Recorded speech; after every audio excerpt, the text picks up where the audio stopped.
Vegas, Nevada, and we're here with Lord Christopher Monckton, one of the world's leading climate change scientists, experts in the science of climate change.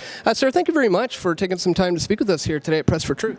Well, it's a pleasure, very kind of you. One thing I should warn you is that I have no piece of paper that says I'm a scientist. Oh, okay. Right. I do my best to try and work out what's going on. I'm a tolerable mathematician, but I don't even have a piece of paper to say I'm one of those either.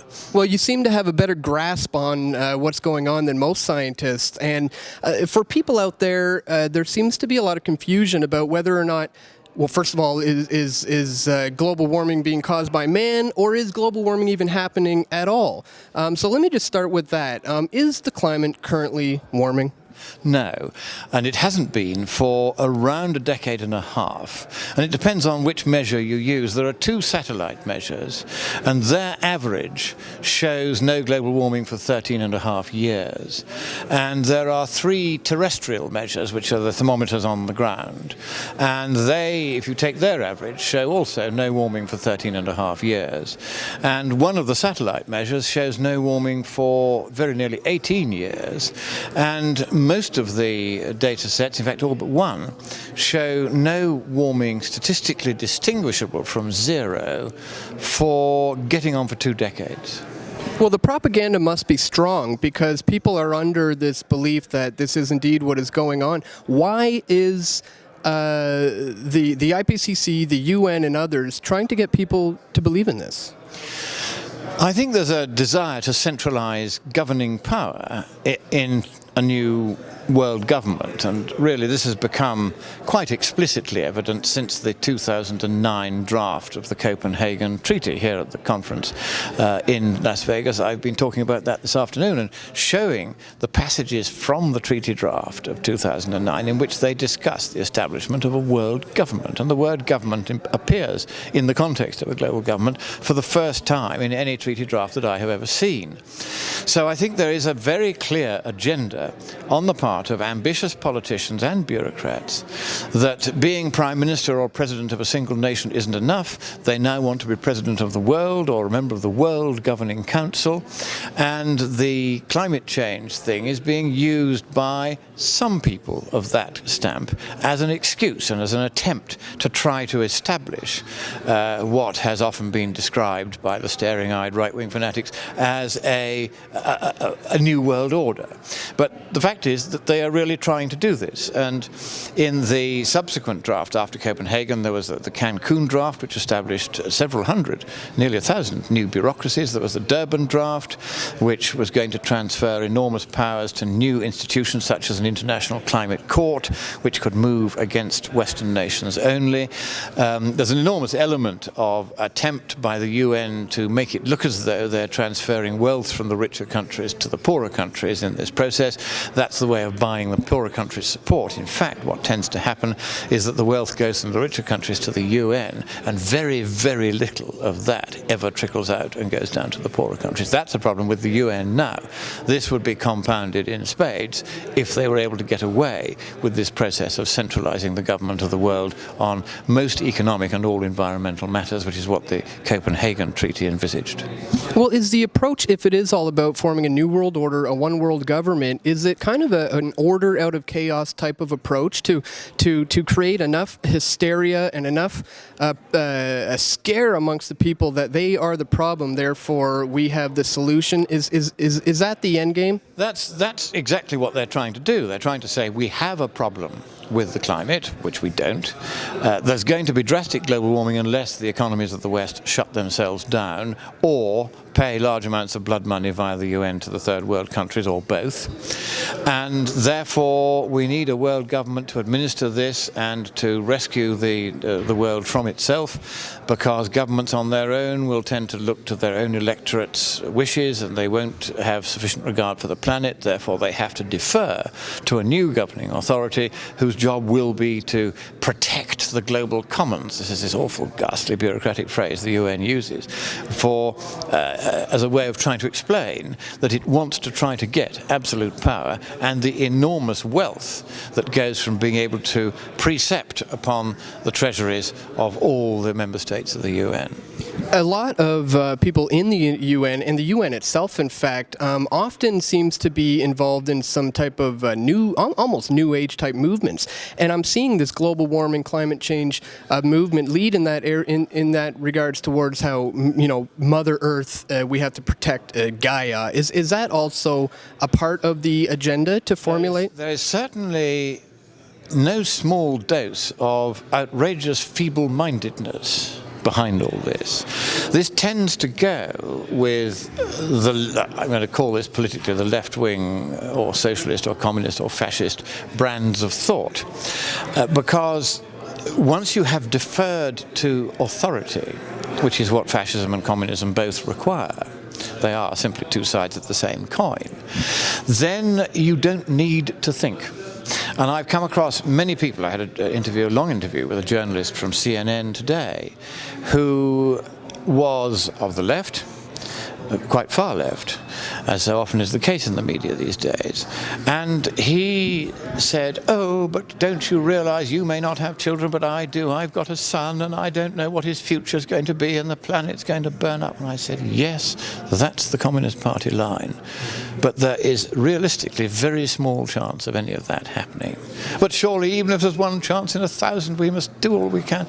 I said, no, we have to take a mature economic view of it, and you must do this rationally and not with mawkish emotionalism. But they do have this baby language about the Mother Earth and the rights of Mother Earth and giving Mother Earth rights of legal personality. One wonders on who is going to sue on her behalf, and more importantly, how she is going to pay the lawyer's fees if she's given rights of legal personality. But that was one of the barking mad ideas that was put in the Durban draft, for instance.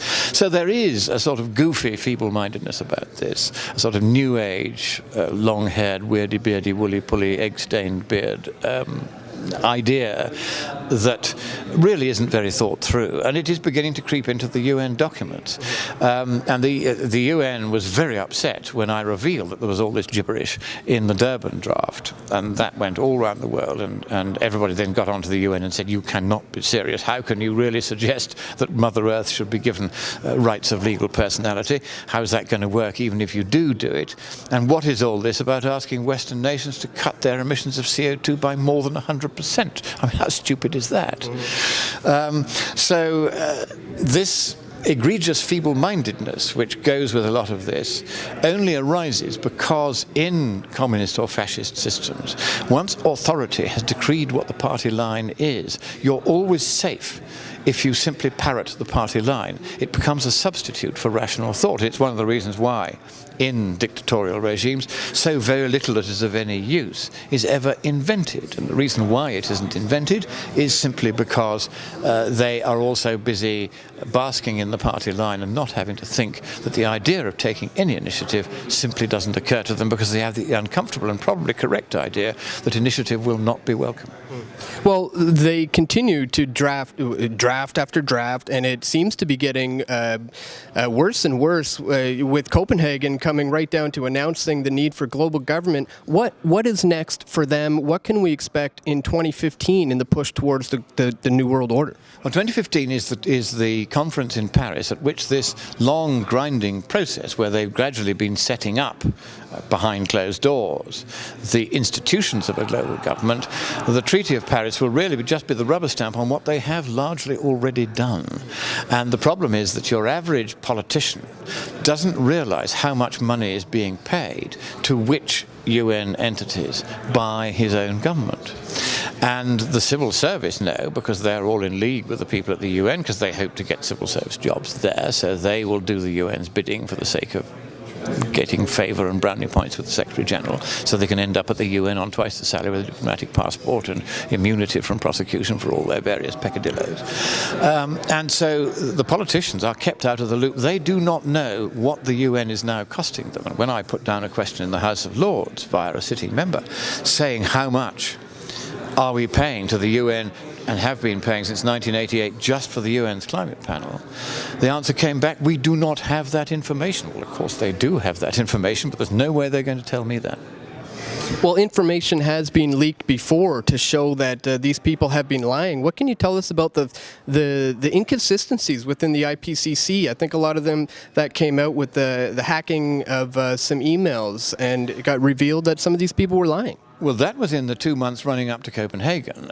From a Russian website was released a large number of emails, 10 years worth, many thousands of emails, which had been stored on the email servers at the University of East Anglia, where Professor Phil Jones had been communicating with climate scientists around the world, and quite openly saying, we don't really want these skeptics looking at our data. We will destroy it rather than give it to them. We will not let them know there's a Freedom of Information Act, and even if they try and make an application under it, we will either make sure that the university's legal officers fend them off, or we will destroy the data. And he was saying all this, and this caused a huge scandal. He should not have kept his job, frankly, as a result of it, but he did, because it was in the interest of the government of the day to whitewash the whole affair. And so although there were many inquiries into it, not one of them ever sat him down and asked him, did you in fact destroy any data? Which is the obvious question when he said he was going to. And since then they've said they've lost quite a lot of data. That, of course, was data which he could have destroyed. We don't know, because those inquiries didn't bother to ask the question. So that was a major scandal. And the UN has been caught out making stuff up. There was the notorious case in the 2007 report of the Himalayan glaciers, where we were told quite confidently that by 2035 all of these glaciers would have melted away. And when many of the expert reviewers for that report said to Dr. Pachauri, don't be so silly, there's no evidence that that's going to happen, he went public and accused them all of being skeptics and of not accepting the unassailable science of the IPCC. And he went on doing this for 6 months, until eventually, in a very small voice, he admitted they'd completely got it wrong. It turned out that the lead author of that chapter had wanted to make an impression on governments, had known that the figure was wrong, but had left it in anyway. Well, with the amount of leaks that are happening and these kinds of conferences that we're at here, it seems to be that there is a movement rising that is beginning to see the lies here. What do you think, or some advice that you might have for individuals out there who want to get involved in this movement and expose the fact that global warming is a hoax to set up a new world order? What can people do to get involved in that? Well, I think what they're going to have to do, we're going to have an organization of some kind, and it's going to have to be global. I haven't quite decided what to call it. We might just call it something simple like We the People, or we would call it the Institute of Freedom. I mean, freedom is the center of this. Democracy, the right of the individual people not to be trampled on by their government, not to have their government handing over its powers, which are their powers, to unelected entities overseas. These are important concepts, and not to be lied to by international scientific organizations, or indeed national ones for that matter. In other words, the people beginning to assert their rights to be treated properly and not to have their nation's powers handed over to these supranational organizations on the flimsiest of evidence. And I think we are now going to need a global organization properly funded to fight this, and to allow the likes of me to do proper research into what they're up to and make sure that it gets exposed before they get away with it. Mm-hmm. Is there a danger of such an organization being co-opted or infiltrated? Yes, but if you structure it in the right way and you start out with a founding charter that can't be amended except by a very large majority of the membership, then nobody would want to take over such an organization. If you establish it correctly, it's more or less proof against entryism. There is a scientific organization being established at the moment by Anthony Watts and Pat Michaels, which is going to be called the Open Atmospheric Society, which will be open to the general public as well as to scientists. And they, for relatively modest sums, you can belong to that. And that will then, certainly on the scientific side, try to provide support for scientists who are being bullied by their universities because they're taking a line uncongenial to the bureaucracy. It will support scientists who are finding that they can't get peer-reviewed papers into the learned literature because the literature concerned, the people like Nature and Science, have adopted a policy they won't print any skeptical paper, however however obviously right it is scientifically. I mean, this is an outrage. And so this society has been founded to make sure that some help and support is given to scientists around the world who want to think for themselves and don't want just to accept, what I loosely call the Communist Party line. And that's not to say that every person who believes in global warming is a communist, but it is to say that there is clearly a party line being enforced throughout academia. Departures from that line are being ruthlessly punished, and that's got to stop. Academic freedom means you allow people to hold a point of view that may not be politically correct. And it is not for any university, still less any government, to impose a single point of view and suppress any point of view that it finds uncongenial to it. That's not how universities were founded to work. It's not how they ever should be allowed to work. And this society is now going to stand up and fight these universities until they become proper universities again or get shut down. Well, it seems like the power comes in the numbers, and right now they may have the numbers on the other side of it, but perhaps if they don't. What they have is they have the bureaucracy and they have the politicians. They have the big businesses. They have all the people in the establishment who have learnt that if they dare to speak out against this, they will have their reputations trashed, as they have tried so hard to trash mine and so many like me who've dared to speak out. And so you do have a lot of people in the governing class who in fact think like us but dare not and will not ever say so for fear that they get vilified and punished as we do. But so for the moment they appear to have probably a larger majority among the governing and political class than they would like us to believe.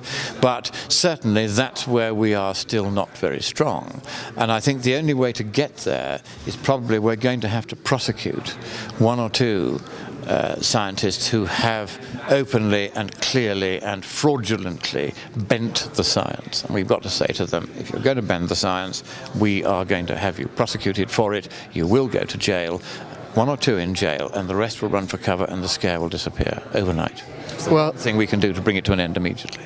Well, I think it's an incredible thing that you're doing. I mean, I would have to agree this is leading towards the formation of a new world order, a one world government, and it must be stopped. And it seems that the people are being duped by this in order to fall for that. So I want to encourage you to keep up everything you've been doing. It's been incredible. Let's continue exposing this hoax for what it is and stop this world government from forming, right? Well, the one thing that everybody who sees this interview can do to stop this happening is to get on to your congressman, your senator, your elected representative and say to him that he must personally ensure, by whatever it takes, that a provision is inserted into any treaty at Paris that allows any state party to that treaty to resile from it and say that it no longer wishes to be part of that process at any time on giving notice to the depository state. And as long as that is done, and that's what the Kyoto Protocol had in it, we made sure it was put in there. Canada took advantage of it and left Kyoto and is saving itself billions every year by not having to be in this useless treaty.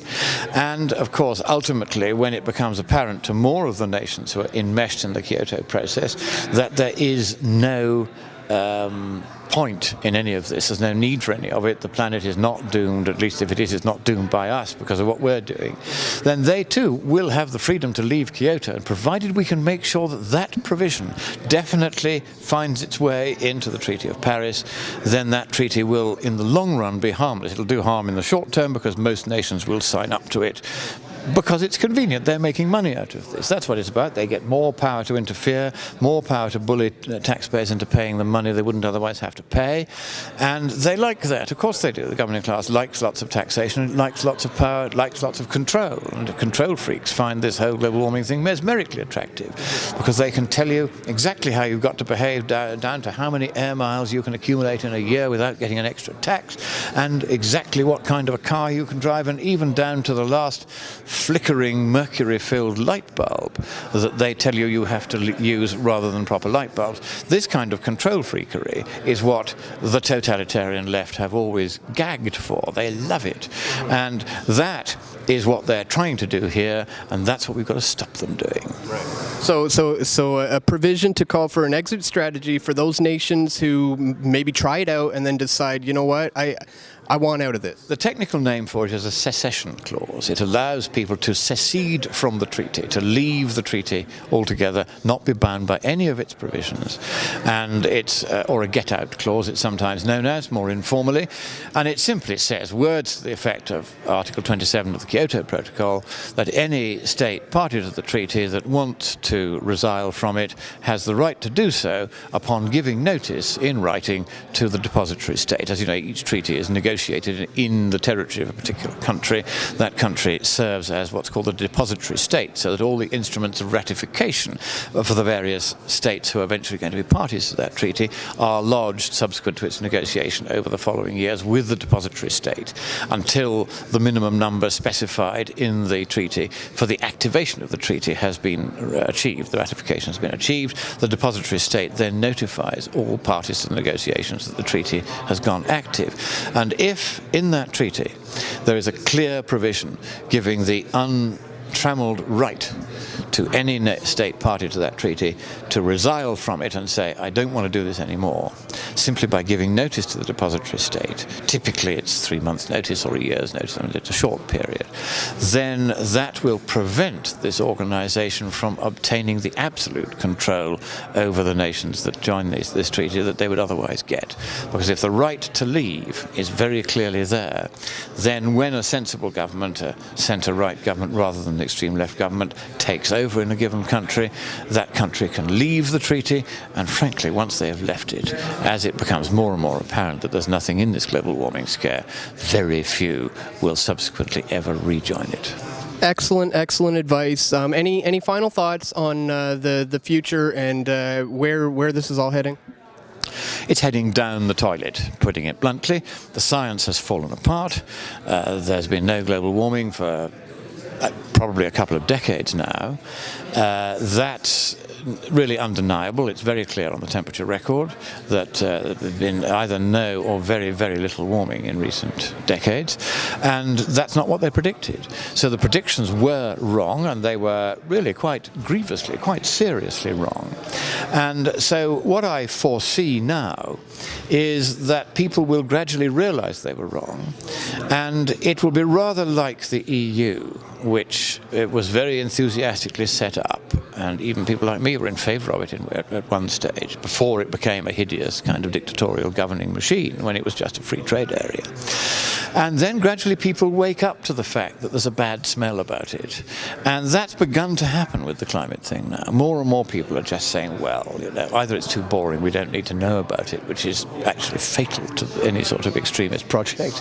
Once the people get bored, you've had it. And they are bored with this now. So I don't think that this is going to go very much further, because the politicians will no longer feel that there are any votes in it. And that means, at least in the democratic countries, we will start peeling away from this quite rapidly, and we will begin to not spend the extravagant amounts of money we're spending at the moment.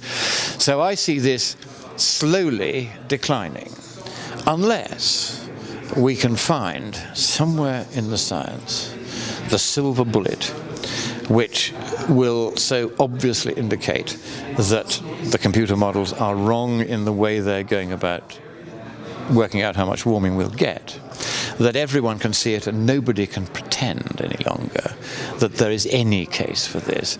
Now, I am researching one possible way of doing that. The trouble is finding anyone who knows enough about the relevant area of science to give me a straight answer. So even at this very high-powered conference, I haven't found anyone. I will be raising the question in tomorrow's speech, 5-minute segment, just saying what the problem is and the answer I'm looking for. And in the hope that somebody will come forward and say, oh yes, you know, you've misunderstood it and you can't go there, or actually you've raised an interesting point, I'll research it for you and come back with the answer. One of those two things will happen. Because if we can shoot it down at the scientific level, which is a difficult proposition, but not, I think, as a result of this line of inquiry, altogether impossible, that would kill it overnight.